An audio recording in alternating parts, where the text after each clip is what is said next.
Estamos de volta aqui no Cidade Já, nesse 19 de outubro de 2017, agradecendo o carinho da sua audiência de todos os dias. E como terminei o primeiro bloco, hoje 19 de outubro, o bairro Ferradas aqui em Itabuna, a gente completa 202 anos, traz novamente as imagens. Nós temos até uma imagem de uma igreja que realmente é tradicional aí do bairro Ferradas, Igreja Nossa Senhora de Conceição. Você acompanha essas imagens comigo, o bairro Ferradas, que hoje completa 200, a paróquia aí Nossa Senhora da Conceição da Diocese de Itabuna. Essa paróquia fica aí no bairro Ferradas. São 202 anos, muito tempo.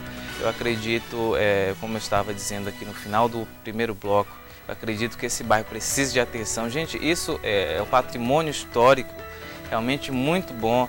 Aí existe também a Casa de Jorge Amado, que já foi palco de muitos eventos, foi reformada, mas a gente não sabe como é que está a situação hoje da Casa de Jorge Amado, e a gente pede ao poder público uma atenção maior. Pelo menos nesse dia, vamos lembrar aí do bairro Ferradas, realmente um bairro histórico, 202 anos, nesse 19 de outubro. Bom, de volta aqui comigo para a gente bater um papo. Hoje o nosso tema aqui no Cidade Já é sobre a redução da maioridade penal. Você já parou para pensar, já parou para discutir sobre esse tema? Antes eu trago uma pesquisa aqui do Datafolha que foi realizada, que mostra que 87% dos brasileiros seriam a favor da redução da maioridade penal de 18 anos para 16. O percentual é o maior já registrado pelo Instituto desde a primeira pesquisa sobre o tema no ano de 2003. Eu vou conversar mais sobre esse assunto, a redução da maioridade penal, aqui com o nosso parceiro do programa, professor Roberto José, que já está aqui no estúdio. Roberto, mais uma vez, seja muito bem-vindo ao Cidade Já. Ok, Oswaldo, satisfação estar aqui, com você no Cidade Já para discutir um tema tão relevante para a nossa sociedade. Só para se ter ideia como a sociedade brasileira está muito mal informada para desejar a redução da maioridade. Verdade. É desinformada e anseia por medidas urgentes. 87%. 87% é um número que por trás disso nos traz todo um diagnóstico. A população de fato está cansada da impunidade. O sentimento que se tem na rua, dentro do imaginário popular, é de impunidade. E no contexto histórico do Brasil, se resolver a questão da impunidade ou se resolver grandes problemas a partir de uma canetada, cria-se uma lei e se resolve. Muito bom. Roberto, para a gente começar a entender um pouquinho, você comentava comigo que o adolescente aí de 12 a 18 anos incompletos, ele tá coberto aí pelo Estatuto da Criança e do Adolescente.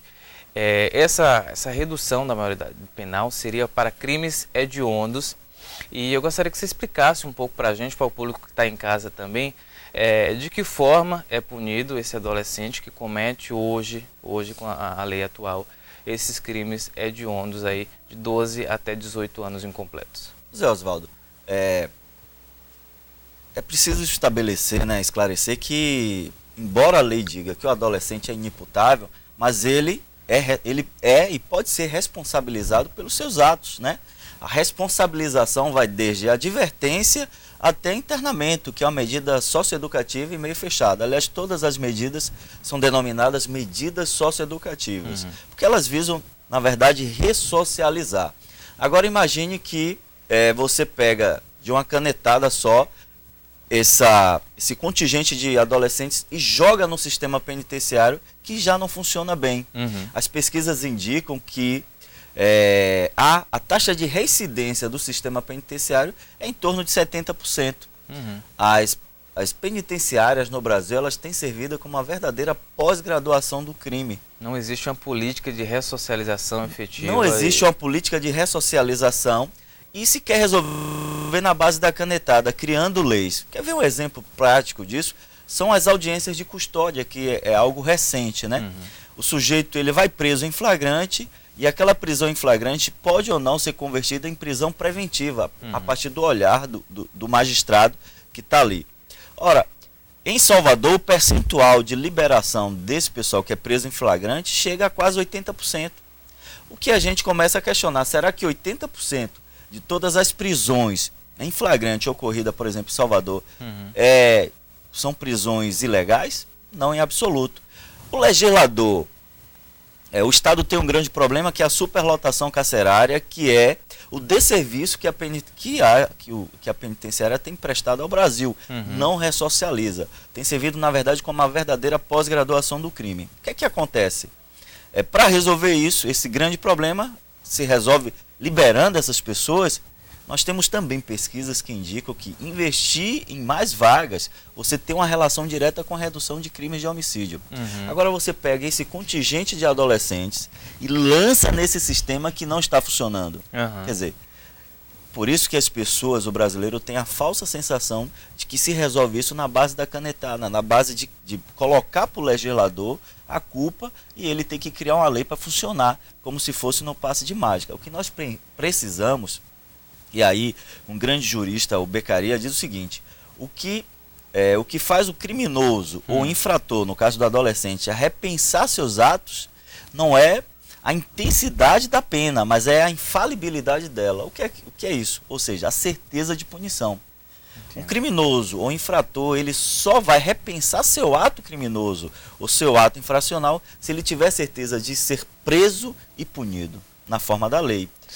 Então o que nós precisamos, Oswaldo, é de fazer funcionar de fato o que já existe e de não criar mais situações. O adolescente, ele está em fase de formação. É muito mais fácil você ressocializar, você retrabalhar um adolescente do que um adulto. Agora imagine se você mistura esse pessoal. Então assim, é extremamente complexo, né? Essa tese de reduzir maioridade para resolver problema de criminalidade não funciona. Aliás, o Brasil ele não está atrás de diversos países no mundo.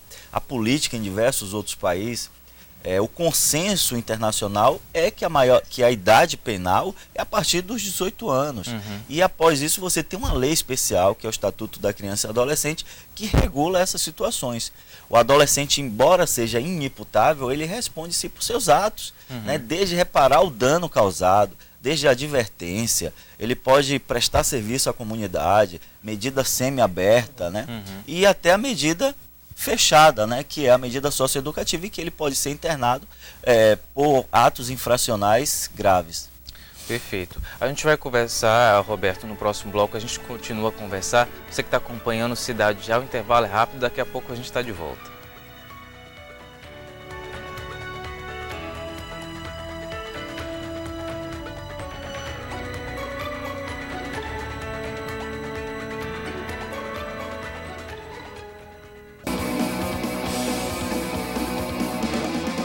De volta com Cidade Já aqui pela TVI, agradecendo o carinho da sua audiência. Nessa quinta-feira, chegando aí o fim de semana, aí tem gente que já fica alegre aí na chegada da sexta-feira. Você acompanha comigo imagens do trânsito nesse momento, o fluxo intenso de veículos aqui na cidade de Itabuna.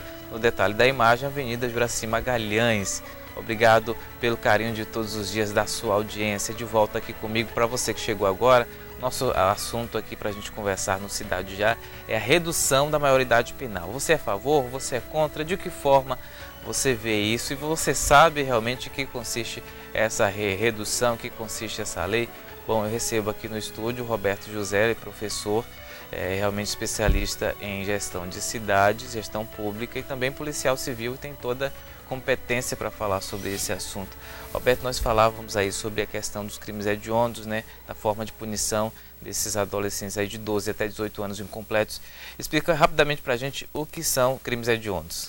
Bom, a lei de crimes hediondos elenca uma série de crimes que nós consideramos os crimes graves, né? Por exemplo, crimes letais contra a vida. Esse é um crime que é conceituado como crime hediondo. A tortura também é conceituado como crime hediondo, dentre outros. Então, o que se pretende, no caso de uma reavaliação da lei do ECA, é que a maioridade penal seja reduzida aí para 16 anos, que esse adolescente possa ser responsabilizado como adulto. Mas aí eu volto a frisar, né? O adolescente está em fase de transformação, está em fase também de formação. E as pesquisas indicam que é muito mais fácil, e a gente tem dados muito mais favoráveis à ressocialização do adolescente do que do adulto. Nós temos um problema grave e crônico no Brasil, que é a questão dos presídios.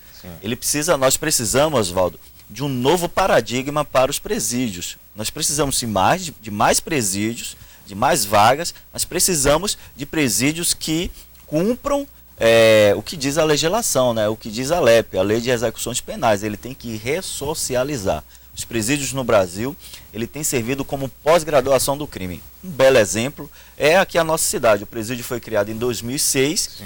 E sobre a criação do presídio surgem as duas grandes facções criminosas sobre a bênção do Estado. Até hoje, você não tem separação de preso sentenciado de preso comum. Então há uma promiscuidade. O preso comum, o preso ainda não sentenciado, o preso provisório, ele já entra no sistema, já tem que optar em que raio ele vai participar. E quando ele sai, ele já sai com a ordem a cumprir. Agora imagine, a gente tem um grande problema dessa envergadura e a gente adiciona mais isso, querendo resolver. A população do Brasil, a população brasileira, realmente ela tem razão de estar muito preocupada. Sim. Mas a falsa percepção ou sensação de que você resolve uma situação na base da caneta, criando mais legislação para que não se cumpra, não. É fazer funcionar bem o que a gente já tem do ponto de vista da legislação. E no caso, fazer funcionar as medidas aí para que realmente esses adolescentes cumpram essas medidas, né, de ressocialização, realmente cumpram e paguem de alguma forma pelos crimes que eles cometeram, mas de uma forma que ele possa realmente ser ressocializado.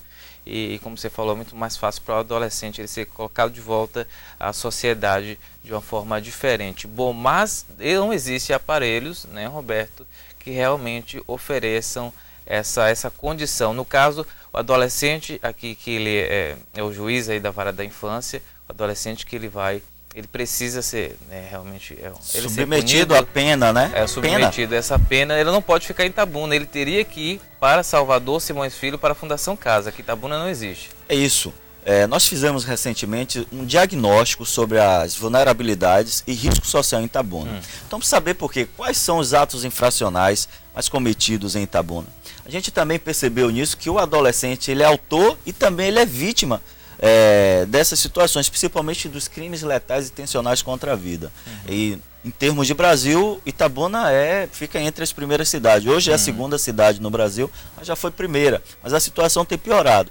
Então esse sentimento de impunidade, porque às vezes o juiz da vara da infância ele tem dificuldade em submeter o adolescente a essa pena. Né? Essa medida socioeducativa, por exemplo, em meio fechado, que é a internação, ou em semiaberto, né? Porque aqui na região não tem uma instituição. O juiz tem que enviar a Salvador, que fica a 450 quilômetros, no mínimo, de distância, Salvador ou Simões Filho. E o Estatuto da Criança e do Adolescente diz o seguinte, que a família tem que acompanhar essa medida. Não se pode quebrar o elo familiar. E, Oswaldo, existe uma coisa muito preocupante aqui na nossa cidade. Nesse mesmo diagnóstico, nós detectamos, verificando lá o Índice de Desenvolvimento Familiar, o IDF, que das 27 mil famílias cadastradas no Bolsa Família, 70% dessas famílias são monoparentais. Ou seja, esse adolescente, principalmente o adolescente do sexo masculino, perdeu o pai, né? Aquele sujeito que ele se espelha. Ou o pai está preso ou foi assassinado. A psicologia diz o seguinte, que ele tende a repetir esse ato. E ele vai buscar em quem para se espelhar? Naquela comunidade extremamente vulnerável, naquela comunidade dominada por quadrilhas do narcotráfico. Ele vai se espelhar no traficante, no pequeno traficante que exerce ali poder e domínio naquela região. Então, nós precisamos quando se fala em segurança pública, a gente precisa de um aparato funcionando, não de mais legislação, não de criação de novas leis, mas funcionar efetivamente o que a gente já tem. Mas também é bom dizer que segurança pública, ela não só está relacionada a presídio, a unidade de cumprimento de medida socioeducativa e a polícia. A polícia ela não controla os fatores criminógenos. Com certeza. Eu quero agradecer, Roberto. Realmente esse assunto é extenso, a gente com certeza ficaria aqui muito tempo falando sobre isso, mas eu quero agradecer a sua contribuição e trazer essa luz, esses esclarecimentos para a gente sobre esse assunto. Ok, Oswaldo, eu que agradeço e me coloco à disposição para outras oportunidades. Muito bem, obrigado pelo carinho da sua audiência. Continue com a programação da TVI. É claro, sorria, o sorriso abre portas nessa quinta-feira. Tchau e a gente se vê.